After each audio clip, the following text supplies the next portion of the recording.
चल रे विकास, आवर पटकन, आज खूप लांब जायचंय. मी विकासवर वैतागत म्हणालो. मी आणि माझा सहकारी विकास, आम्ही दोघे रत्नागिरीच्या जिल्हा बँकेचे ऑडिट करायला पुण्याहून आलो होतो. बँकेची एक शाखा जी रत्नागिरी शहरापासून 90 किमी दूर होती. आज ती एकच शाखा बाकी होती, तपासणीची. इथे एसटी बसचा खूप त्रास असतो, त्यामुळे आम्ही एक बाईक भाड्याने घेतली होती. त्यावरच फिरून आम्ही जवळजवळ सगळं काम संपवलं होतं. फक्त एक शाखा शिल्लक होती. जवळजवळ महिनाभर, ते पण पावसाळ्याच्या दिवसात इथं राहणे तसं थ्रिल असते. पण नवीन नवीन लग्न झालेले असल्याने मी कधी घरी जाईन पुण्याला असं झालं होतं मला. त्यामुळे आज लवकर जाऊन काम संपवावं आणि रात्रीची गाडी पकडून पुण्याला निघावं असा माझा विचार होता. हो रे बाबा, झालंच, चल निघू, विकास बाहेर येत म्हणाला. आम्ही लॉजची चावी काउंटरला ठेवीत बाहेर आलो. गाडीला किक मारली आणि निघालो सैतवडे गावाच्या दिशेने. रात्रीच भयंकर पाऊस पडून गेला होता आणि आता सुद्धा भुरभुर पाऊस पडतच होता. त्यात रस्ते पण फार काही बरे नव्हते, त्यामुळे जास्त वेगाने जाणं शक्य नव्हतं. त्यामुळं 40 किमीच्या वेगाने मी गाडी चालवत होतो. विकास मधून मधून काहीतरी बोलत होता, पण माझं लक्ष नव्हतं, कारण मला बायकोची खूप आठवण येत होती आणि माझं फोकस फक्त काम लवकर संपवून परत पुण्याला जाण्याकडे होता. तो रस्ता तसा निसर्गरम्य होता. दोन्ही बाजूला जंगल, सगळीकडे हिरवळ, त्यामुळं रहदारी फारच कमी होती. आता 50 किमी अंतर पार झालं होतं.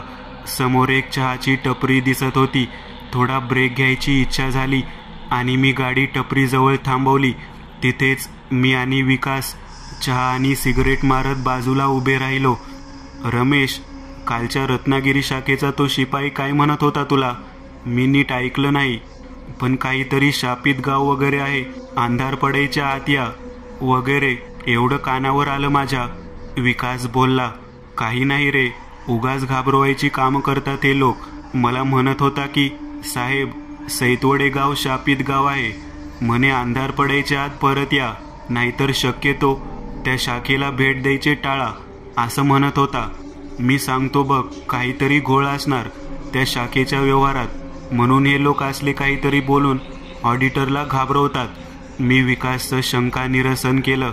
मी टपरीवाल्याला पैसे देताना सहज विचारलं, काका सैतवडे अजून किती लांब आहे? मी म्हणालो. काय सैतवडे, तुम्ही तिकडं चालला आहात? बाबांनो, अंधार पडायच्या आत परत या, तो म्हातारा चिंतित स्वरात म्हणाला. हो, पण अजून किती लांब आहे ते तरी सांगा. मी पुन्हा विचारलं. 40 किमी आहे, तो म्हणाला. आम्ही निघालो. गाडीला किक मारली आणि थोडं पुढं आलो. मी गाडीच्या आरशातून त्या टपरीकडे पाहिलं आणि क्षणभर माझी बोबडीच वळली, कारण मला गाडीच्या आरशात तो म्हातारा तर दिसत होताच, पण त्याच्या बाजूला एक शीर नसलेलं मानवी धड दिसत होतं. मी पटकन मागे वळून त्या टपरीकडे पाहिलं, तर आता तो म्हातारा तिथं एकटाच उभा होता. मी परत आरशात पाहिलं, पण तिथं फक्त मला म्हातारा एकटाच उभा दिसत होता. विकास माझ्या या एकदम मागे वळून बघण्याने थोडा भांबावून गेला, पण काही बोलला नाही. मी आता परत पुढं बघून गाडी चालवू लागलो. घड्याळात पाहिलं तर 11:30 वाजले होते. आता 1 तासात सैतवडे. तिथलं काम उरकायला 3 तास लागले तरी 5 पर्यंत परत रत्नागिरी गाठता येईल, ही गणित माझ्या डोक्यात चालू होतं. पण ते म्हाताऱ्याच्या शेजारी दिसलेली विचित्र आकृती कोण असेल, की तो फक्त माझा भास असेल, हा विचार मधून मधून डोक्यात येत होता. पण मी तो अवॉइड करून गाडी दामटत होतो. आता ते गाव 30 किमी दूर होतं आणि घड्याळात 12 वाजले होते. विकास मागे हेडफोनवर गाणी ऐकत होता. आता हळूहळू वातावरण ढगाळ होऊ लागलं होतं. पावसाचा जोर हळूहळू वाढू लागला होता. रस्त्यावर रहदारी आता जवळजवळ शून्य होती. मधून मधून एखादा ट्रक आम्हाला पास होत होता. आता मात्र पाऊस खूप जोरात येऊ लागला, इतका की समोरचं काही दिसत नव्हतं. माझ्या हेल्मेटची काच पूर्ण भिजली आणि पुढचं काहीच नीट दिसत नाही, म्हणून मी एका झाडाखाली गाडी थांबवली. भेन, वाट लागेल, जर लवकर नाही पोहोचलो तर, मी वैतागलेल्या स्वरात बोलून गेलो. 40 किमी अंतर पार झालं. आता 1 तासात सैतवडे गाठता येईल, ही गणित माझ्या डोक्यात चालू होतं. पण ते म्हाताऱ्याच्या शेजारी दिसलेली विचित्र आकृती कोण असेल, की तो फक्त माझा भास असेल, हा विचार मधून मधून डोक्यात येत होता. मी तो अवॉइड करून गाडी दामटत होतो. आता हळूहळू वातावरण ढगाळ होऊ लागलं होतं. रस्त्यावर रहदारी आता जवळजवळ शून्य होती. मधून मधून एखादा ट्रक आम्हाला पास होत होता. विकासनी कान टवकारले. काय म्हणालास तू? अरे तू पण त्या शिपाई बोलला त्या गोष्टीवर विश्वास ठेवायला लागलास का काय? विकास कुत्सितपणे हसून बोलला. विकास तुला माहित नाही, तो टपरीवरचा म्हातारा मला काय म्हणाला. तू तेव्हा गाणी ऐकण्यात व्यस्त होतास. तो म्हातारा मला तेच वाक्य बोलला जो काल शिपाई बोलला त्या गावाविषयी. आणि तुला आठवत असेल की मी एकदम गाडी थांबवून मागे वळून पाहिलं होतं, कारण त्यावेळी मला गाडीच्या आरशात एक भयंकर गोष्ट दिसली होती. ती भयंकर गोष्ट होती एक शीर नसलेलं मानवी धड. आता विकासची चांगलीच तंतरली होती. भीती त्याच्या चेहऱ्यावर स्पष्ट दिसत होती. अरे मग आता काय करायचं? विकास मला विचारू लागला. एक काम तर पूर्ण करावंच लागेल, पण काहीही करून आपण 3:30च्या आत निघायला पाहिजे तिथून. मी म्हणालो, बरं चल आता हळूहळू निघू. आता गाडी विकास चालवू लागला. मी मागे बसलो. पाऊस जोरात होताच, पण आता कमी वेगाने का होईना आम्ही सैतवडे गावाकडे येत होतो. आता जवळजवळ 1 वाजला होता. अजून 15 किमी अंतर बाकी होतं. पाऊस थोडा कमी झाला होता. आता कच्चा रस्ता पण सुरू झाला होता. रस्त्यावर नुसते खड्डे नव्हते, पण छोटे छोटे दगड पण पसरलेले दिसत होते. गाडी एका खड्ड्यातून गेली आणि मला जोरदार दणका बसला. पण विकासने गिअर बदलला आणि खड्ड्यातून गाडी व्यवस्थित बाहेर निघाली. पण गाडीचा मागचा टायर बसल्यासारखा मला वाटलं. मी खाली बघितलं. भेन, आता हेच व्हायचं राहिलं होतं. विकास थांब, टायर पंक्चर झालाय. मी वैतागून म्हणालो. शट. विकासने गाडी थांबवत वैताग व्यक्त केला. आसपास काहीच नव्हतं. मोठमोठी झाडं आणि निर्जन रस्ता. त्यात मोबाईलला रेंज पण नव्हती. काय करायचं राव आता? विकास माझ्याकडे बघून म्हणाला. काय करतो बाबा? थोडा वेळ ढकल तू. जोवर काही दिसत नाही तोवर ढकलावी लागेल. बेकार अडकलोय आपण. दूर दूरपर्यंत काही नाहीये. आता मागे पण फिरता येणार नाही. त्यात ही गाडी पण भाड्याची आहे. ती सोडून पण जाता येणार नाही. मी म्हणालो. विकासने गाडी ढकलायला सुरुवात केली. मी मागून शक्य तितका धक्का देत त्याला मदत करत होतो. 10-15 मिनिट विकास गाडी ढकलून थकला. मग मी गाडी ढकलू लागलो. घड्याळ पाहिलं, 2 वाजले होते. कच्च्या रस्त्यावर नुसता चिखल होता. ते दोघांचे बूट आणि पॅन्टीच्या पायाकडचा भाग चिखलाने खराब झालेला होता. रेनकोट असल्याने शर्ट सुरक्षित राहिला होता. अजून 15-20 मिनिट गाडी ढकलत पुढे आल्यावर समोर एक वळण दिसलं. कदाचित पुढे गाव असावं असं वाटत होतं. पटपट गाडी ढकलत आम्ही त्या वळणावर पोहोचलो. आता घनदाट झाडीचा परिसर संपला होता आणि पुढे हिरवीगार शेत दिसत होती. भाताच्या शेतात काम करणारी लोक दिसत होती. मी गाडी रस्त्याच्या कडेला लावली आणि रस्त्याला लागूनच असलेल्या शेतात काम करणाऱ्या माणसाला आवाज दिला. भाऊ, इथं पंक्चरचं दुकान आहे का? इथं नाही साहेब, 2 किमी लांब आहे इथून, त्याने सांगितलं. माझ्या जीवात जीव आला. मी आता बिलकुल वेळ वाया न घालवता गाडी ढकलू लागलो. बघता बघता 2 किमी अंतर पार होत आलं आणि समोर झाडाखाली एक पंक्चर काढणारा माणूस दिसला. गाडी त्याच्या जवळ लावली आणि त्याला पंक्चर काढायला सांगितली. विकास लेका, सिगरेट काढ, मी म्हणालो. पंक्चरवाला पंक्चर काढत होता. आम्ही दोघं सिगरेटचे झुरके मारत उभे होतो. घड्याळ पाहिलं, 3:15 झाले होते. आता एक काम करू विकास, अजून 10 किमी आहे अंतर. पटकन जाऊ. व्हिजिट केली आहे असं दाखवावं तर लागेल. पटकन बेसिक चेकिंग करून घेऊ आणि निघू. हे सैतवडे गाव काय खरं वाटत नाही मला. इतक्यात तो पंक्चरवाला म्हणाला. सैतवडे? साहेब, सैतवडेला चालले आहात तुम्ही? ते पण आज? अहो, आज अमावस्या आहे, ती पण सर्व पित्री. नका जाऊ. पाहिजे तर उद्या या. पाहिजे तर उद्या या परत. अमावस्या पहाटे 5ला संपणार आहे. हे ऐकून तर आमची अजून तंतरली, पण काही उपाय नव्हता. मला परत हाच प्रवास उद्या करायची इच्छा नव्हती. अजून 10 मिनिट लागली पंक्चर काढायला. त्याला 100ची नोट दिली आणि किक मारली गाडीला. आता मी व्यवस्थित बघत गाडी चालवत होतो. अर्धा तास व्यवस्थितपणे आम्ही रस्ता कापत चाललो होतो.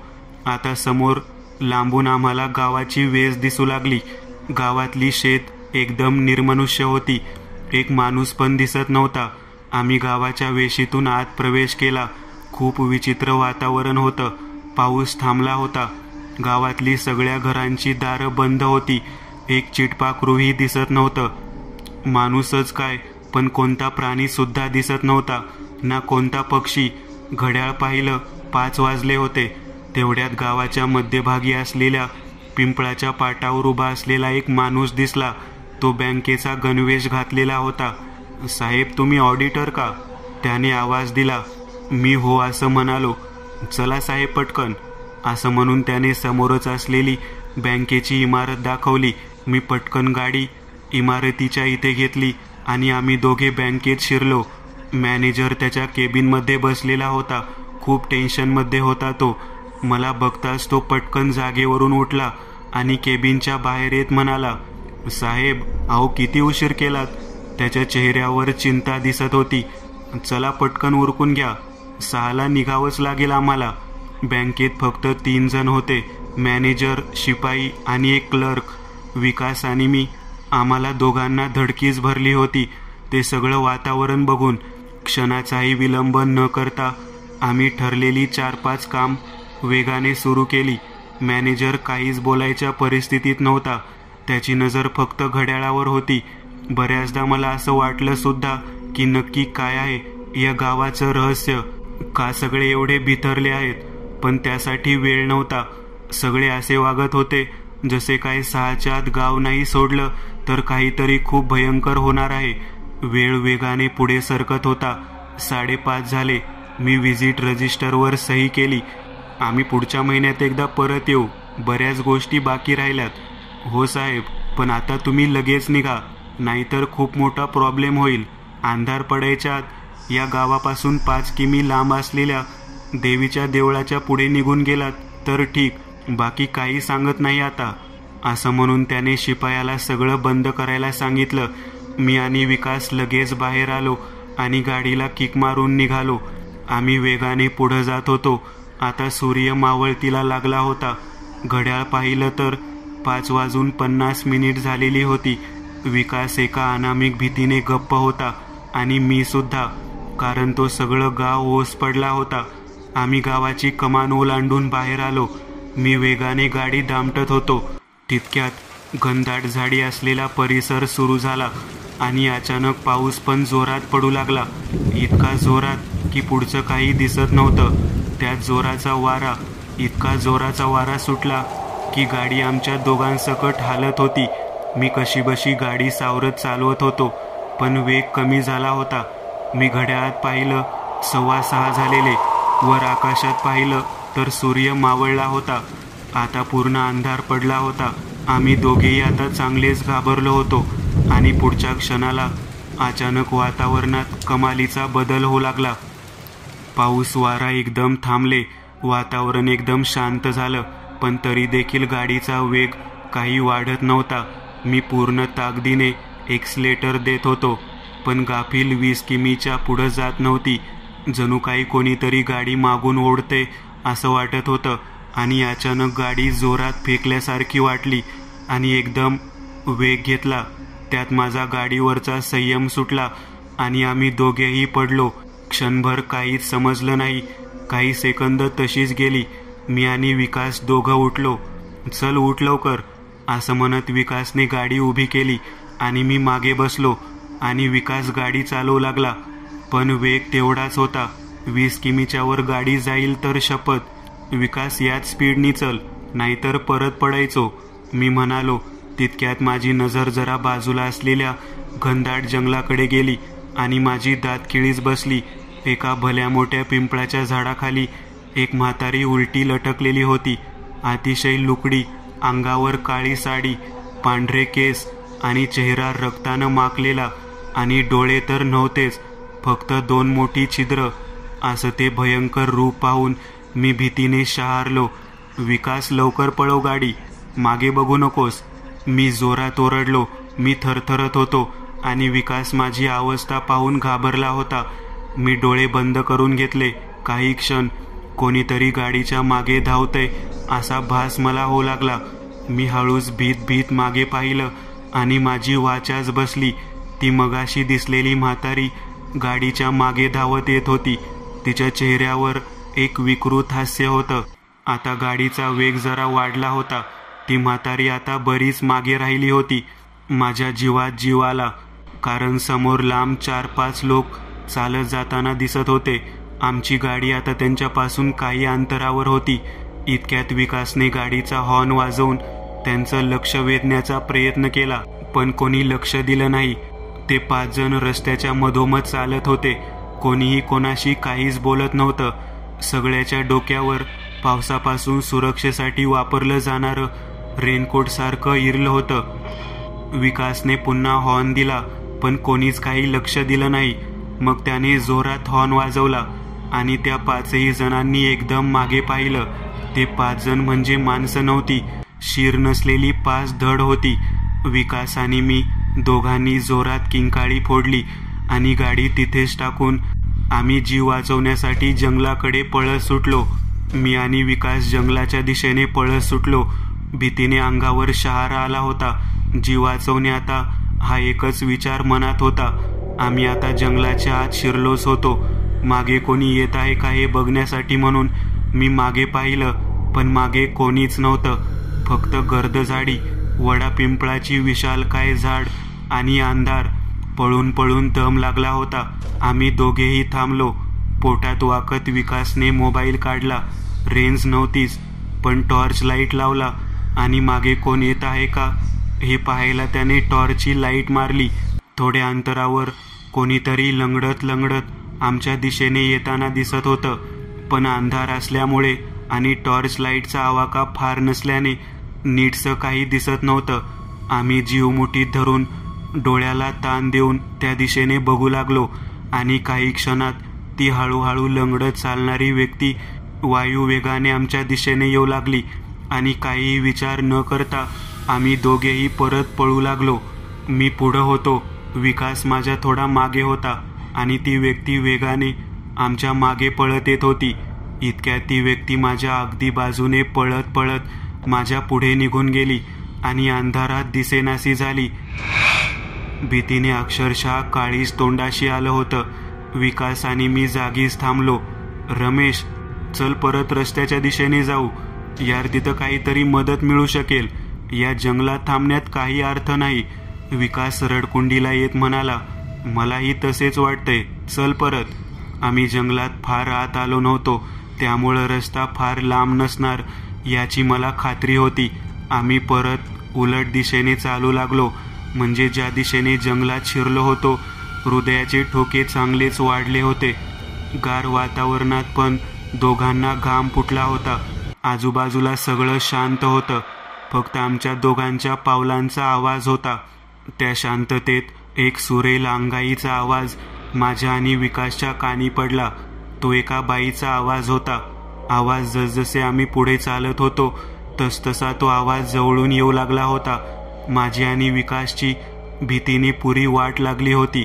थोडं पुढं आल्यावर आमची नजर समोर असलेल्या वडाच्या झाडाखाली गेली. एक बाई तिच्या मांडीवर कपड्यात गुंडाळलेल्या तिच्या बाळाला झोपवत होती हे आम्हाला दिसलं.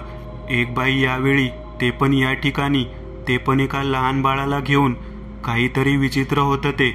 आम्ही तिच्याकडे लक्ष न देता थोडं लांबून चालू लागलो. ती अंगाई म्हणत होती. आता तिची नजर आमच्याकडे होती आणि ती अंगाई म्हणतच होती. हळूहळू तिच्या आवाजात बदल होऊ लागला. तिचा आवाज पुरुषी होऊ लागला. मी तिच्याकडे बघितलं. तिचे डोळे लाल बुंद होते आणि आवाजात एक प्रकारचा आक्रोश जाणवत होता. आता तिची अंगाई बेसूर आणि भयंकर वाटू लागली. ती माझ्याकडे बघत डोळे रागाने लाल बुंद करून अंगाई म्हणत म्हणत उभी राहिली. कुशीतील बाळ तिने खाली जमिनीवर ठेवले आणि ती जागेवरच उभी राहून किंचाळू लागली. तिचे केस उभे, चेहरा बदलू लागला. हळूहळू तिचा चेहरा जळाल्यासारखा होऊ लागला. आम्ही दोघे ते भयंकर चित्र पाहत होतो. आमचे पाय भीतीने लटलट कापत होते. तितक्यात माझी नजर तिच्या बाळाकडे गेली आणि माझ्या डोक्याला मुंग्याच आल्या, कारण ते कापडात गुंडाळून ठेवलेलं बाळ आता हळूहळू उठून उभं राहिलं. त्याहीपेक्षा भयंकर होता त्याचा चेहरा. त्याचा चेहरा एखाद्या जक्कड म्हाताऱ्यासारखा होता, पूर्ण सुरकुतलेला. दात म्हणजे धारधार सुयांसारखे. ते उठून उभं राहिलं आणि आमच्या दिशेने पळत येऊ लागलं. मी आणि विकास जीवाच्या आकांताने किंचाळत पळत सुटलो. आता थांबायचं नाही, आम्ही पळत होतो. थोडं पुढंपर्यंत आम्ही पळत आलोच होतो. तितक्यात पुढे साईडच्या एका झाडाखाली तीच बाई उभी होती. तिचा तोच भेसूर पुरुषी आवाज आणि तीच कर्णकर्कश अंगाई. आम्ही कसलाही विचार न करता पळत होतो. ती जागची हललेली नव्हती, फक्त तिची केविलवाणी तडफड पाहत होती. पळत पळत पुढे आलो आणि मागे वळून पाहिलं, पण मागे कोणीच नव्हतं. पण काही अंतरावर रस्ता दिसत होता. आम्ही चालत रस्त्यावर आलो. आता रस्ता सोडायचा नाही, जे होईल ते होईल. पण गाडी कुठेच दिसली नाही आमची. पण जीवासमोर गाडीची किंमतच ती काय. पळून पळून आम्ही असली भयंकर दृश्य पाहून आमचं शरीर आणि मन चांगलंच थकलेलं होतं. रस्त्यावरून आम्ही आता चालू लागलो. थोडं पुढे पाहिलं तर तिथं आता एक वळण दिसत होतं. चालत चालत त्या वळणावर आम्ही पोहोचलो. तिथं जंगल संपून शेतजमीन चालू झाली होती. आता रस्त्याच्या दोन्ही बाजूला भाताची शेत दिसत होती. म्हणजे अंधार जरी होता तरी सुद्धा आता नजर अंधाराला सरावली होती. थोडं पुढे पाहिलं असता मला 4 लोक दिसले. ते शेतात काम करत होते. मी घड्याळ पाहिलं, रात्रीचे 11:30 वाजले होते. यावेळी कोण कशाला शेतात काम करेल. आम्ही त्यांच्याकडे न बघता सरळ चालायचा निर्णय घेतला. पण विकास अधूनमधून त्या दिशेला बघत होता. आम्ही आता ते काम करत असलेल्या शेताच्या बाजूने जाऊ लागलो. मी नजरेच्या कोपऱ्यातून त्यांच्याकडे पाहिलं. ते कसला तरी खड्डा बुजवत होते. आम्ही जवळ येईपर्यंत ते त्यांच्या कामात गुंग होते. पण जसे आम्ही त्यांच्या जवळ आलो तसे ते एकदम हातातली हत्यार खाली ठेवून माना आमच्या दिशेने फिरवल्या. इतका वेळ आम्ही त्यांना पाठमोरेच बघत होतो. आता मात्र त्यांचे चेहरे आम्हाला दिसले आणि आमची दातखिळीच बसली. कारण त्यांना चेहरेच नव्हते, ना डोळे, ना नाक, ना कान, फक्त मांसाचे गोळे. कसलाही विचार न करता आम्ही परत पळत सुटलो. पळत पळत खूप लांबपर्यंत गेल्यावर मागे पाहिलं तर अजून एक धक्का बसला. मगाशी दिसत असणारी शेत नाहीशी होऊन तिथं फक्त झाडे होती. म्हणजे मग आम्ही पाहिलं ते नक्की काय होतं काहीच कळत नव्हतं. पूर्ण डोकं सुन्न झालेलं. रमेश, काय चाललंय रे? दम खात विकास म्हणाला. काहीच कळत नाहीये रे, नक्की कुठे आहोत आपण आणि अजून इथून निघू का जिवंत ते पण कळत नाहीये. रस्त्याच्या कडेला असलेल्या एका दगडावर टेकलो. जरा वेळ पळून पळून पायात गोळे आले होते. त्यात सकाळी केलेल्या नाश्त्यानंतर फार काही खाल्लं नव्हतं. भूक पण लागली होती. आणि तेवढ्यात मला एका गाडीचा आवाज येऊ लागला. मी उठलो आणि रस्त्याच्या कडेला येऊन उभा राहिलो. समोर एक एसटी येताना दिसत होती. पण मनाने धसका घेतला होता. या रस्त्यावर सगळे पिशाचे आहेत, वेगवेगळी रूप घेऊन समोर येत आहेत हे मनात पक्क झालं होतं. हळूहळू एसटी जवळ आली. विकास माझ्या बाजूला येऊन थांबला. एसटी आमच्या समोरनं थोडं पुढं गेली आणि थांबली. खिडकीतून कंडक्टरनी मान बाहेर डोकावत विचारलं, ओ साहेब, चला रत्नागिरीला चाललीये गाडी, बसा पटकन. विकास पुढे जाऊ लागला. विकास, काय करतोस? अरे हा पण धोका आहे, ही माणसं नाहीयेत. हे बघ, माझ्यात आता जीव नाहीये, मी नाही थांबू शकत आणि मलाही माणसंच दिसतायत, तू पण चल, विकास म्हणाला. विकास, अरे मूर्ख आहेस का? इतका वेळ जे काही चाललंय त्यावरून काहीच शिकला नाहीस का? अरे जीव गमावशील. मी चाललोय, तुला यायचंय तर ये. असेही मरणार आहोत तसेही मरणार आहोत. विकास ऐकायला तयार नव्हता. अरे ऐक माझं, मी समजावत होतो, पण विकास ऐकायला तयार नव्हता. हो चला लवकर, आधीच लेट झालाय, कंडक्टर म्हणाला. मी नाही येणार, तुला मरायचंय तर मर, मी वैतागून बोललो.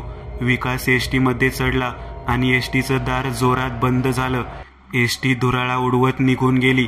मी एकटाच राहिलो होतो. मी एसटीकडे पाहत राहिलो. एसटीचा नंबर बघितला. जोपर्यंत ती पुढच्या वळणावर नाहीशी झाली नाही तोपर्यंत.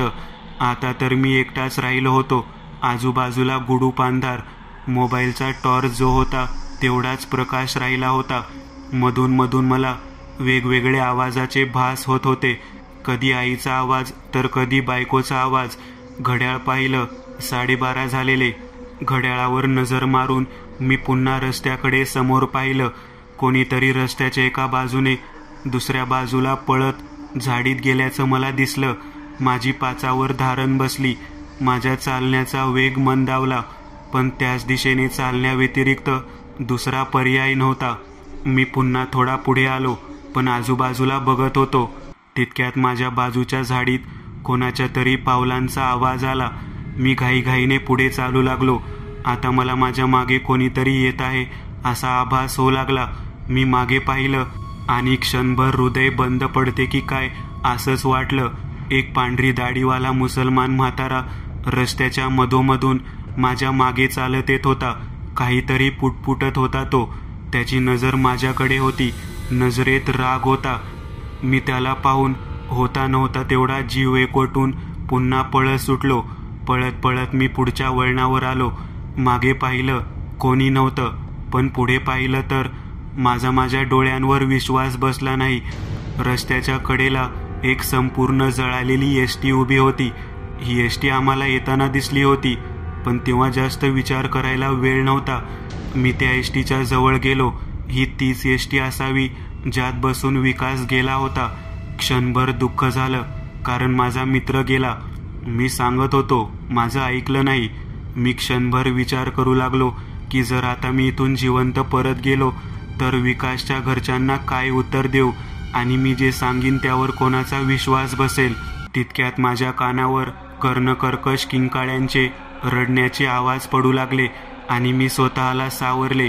मी उभा राहिलो आणि परत रस्त्यावरून पळू लागलो, पण त्या किंकाळ्या ऐकू येतच होत्या. पण मी पळत होतो. थोडं पुढं आलो आणि मला काही घर दिसू लागली. बहुतेक कुठलं तरी छोटं गाव होतं ते, पण तिथं कोणीच दिसत नव्हतं. घड्याळ पाहिलं, 1:30 वाजला होता आणि तिथलं वातावरण पण जरा बरं दिसत होतं. म्हणजे नकारात्मक ऊर्जा फील होत होती, पण तरी सुद्धा सतर्क राहणं आवश्यक होतं. खूप तहान लागली होती. समोरच एक हातपंप दिसला. मी पाणी हापसू लागलो. थोडं पाणी तोटीतून पडू लागलं. मी लगेच ओंजळीतून पाणी पिऊ लागलो. मी डोळे मिटून मनसोक्त पाणी पित होतो. इतक्यात मी डोळे उघडले. कोणीतरी हात पंप हापसत होतं. तुम्ही पाणी प्या, मी हापसितो पंप. एक तरुण मुलगा होता. मी क्षणभर दचकलो. घाबरू नका साहेब, मी माणूसच आहे, तो चेहऱ्यावर स्मित हास्य करत म्हणाला. तुम्ही सैतवडे गावाकडून येताय का? त्याने विचारलं. हो, पण तुम्हाला कसं कळलं?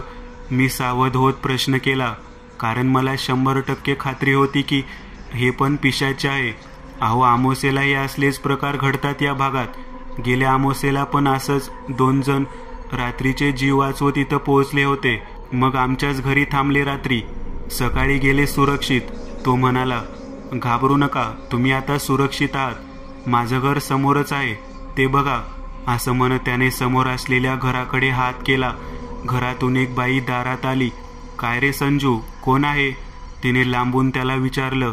कोण नाही ग, वाट सर्व आहे, त्याने उत्तर दिलं. बरं, ती म्हणाली आणि घरात गेली. मला आता जरा आधार वाटला, कारण त्याचं वागणं नॉर्मल होतं. मग साहेब, बघा, येत असाल तर चला घरी. भाकर तुकडा खावा, पडवीत झोपायची सोय करतो. सकाळ झाली की जावा. मी क्षणभर विचार केला. कदाचित हा सद्गृहस्थ आहे, याच्यापासून धोका नाही दिसत. ठीक आहे, चला, मी म्हणालो. तो आणि मी त्याच्या घरात शिरलो. 2 खोल्यांचं दगड मातीचं घर होतं. बाहेरच्या खोलीत घरातली मंडळी पांघरून अंगावर घेऊन झोपली होती. मला आता खात्री पटली होती की आता मी सुरक्षित आहे. तो मला त्याच्या आतल्या भागात असलेल्या स्वयंपाकघरात घेऊन गेला. एक भाकर आणि थोडी चटणी त्याने मला खायला दिली. खाऊन झाल्यावर त्याने मला बाहेरच्या खोलीत असलेल्या, जिथं सगळी मंडळी झोपली होती, त्या खोलीच्या बाजूला असलेल्या छोट्या पडवीत नेलं आणि माझी झोपायची सोय केली. का कुणास ठाऊक, पण पडल्या पडल्या मला लगेच झोप लागली. झोपताना मी पाहिलं होतं तेव्हा 2 वाजले होते. अचानक कसल्याशा पुटपुटण्याच्या आवाजाने मला जाग आली. हळूहळू डोळे चोळत मी जागा झालो. माझी नजर छताकडे गेली आणि माझ्या पायाखालची जमीनच सरकली. माझ्या भोवती लगभग 5-6 बोडक्या म्हाताऱ्या बसलेल्या होत्या. त्या काहीतरी पुटपुटत होत्या आणि तो संजू नावाचा तरुण समोर एक धारदार कुऱ्हाड घेऊन उभा होता. अचानक त्या म्हाताऱ्या जोरजोरात काहीतरी बडबडू लागल्या आणि संजूने ती कुऱ्हाड माझं शिर धडापासून वेगळं करण्यासाठी उगारली आणि माझे डोळे बंद झाले. दचकून जाग आली. माझ्या अवतीभोवती 4-5 गाववाले उभे होते. बाजूला आमची बाईक आडवी पडली होती. आपापसात ते काहीतरी बोलत होते. मी उठून उभा राहिलो. मी जिवंत आहे का मेलोय हे समजायला 5 मिनिट लागली. काय साहेब, ठीक आहात ना? एका गाववाल्याने मला विचारलं. हो ठीक आहे मी, पण मी इथं कसं आलो? मी विचारलं. ते ठाऊक नाही. सकाळी 6ला मी शेतावर निघालो होतो तेव्हा तुम्ही इथं दिसलात पडलेले. मला वाटलं डेड बॉडी आहे म्हणून मी गावातल्या लोकांना घेऊन आता आलो. पण तुम्ही कोण, कुठले आणि इथं कसे? त्यांनी प्रश्न केला. सैतवडीला गेलो होतो काल. त्यानंतर काय काय भयंकर प्रकार घडले तुम्हाला काय सांगू. माझा मित्र पण होता बरोबर, पण तो पण गेला. असं म्हणून तो रडायला लागला. अहो, सर्व पित्री अवसेला सैतवडे गावात कोण बी थांबत नाही साहेब. तिथं पिशाच्याचं राज्य असते त्या रात्रीला. तुमचा जीव वाचला नशीब समजा. नेमकी 5:30ला अमावस्या संपली असेल आणि तुम्ही त्या फेऱ्यातून सुटला असाल. त्याने तांब्यात पाणी देत मला सांगितलं. बाईकला किक मारून निघालो. रत्नागिरीला पोहोचलो. रूमच्या दाराशी आलो तर दार उघडच होतं. दार ढकलून आत गेलो तर रूममध्ये शांतपणे झोपलेला विकास दिसला आणि डोळ्यातून आनंदाचे अश्रू आले. मी त्याला उठवलं. मला जिवंत बघून तो आनंदाने ओरडू लागला. विकास, तू जिवंत आहेस? मला वाटलं तू गेलास. मी विकासला मिठी मारत म्हणालो. अरे हो, तू यायला हवं होतंस माझ्याबरोबर, पण काही हरकत नाही, तू आलायस ना.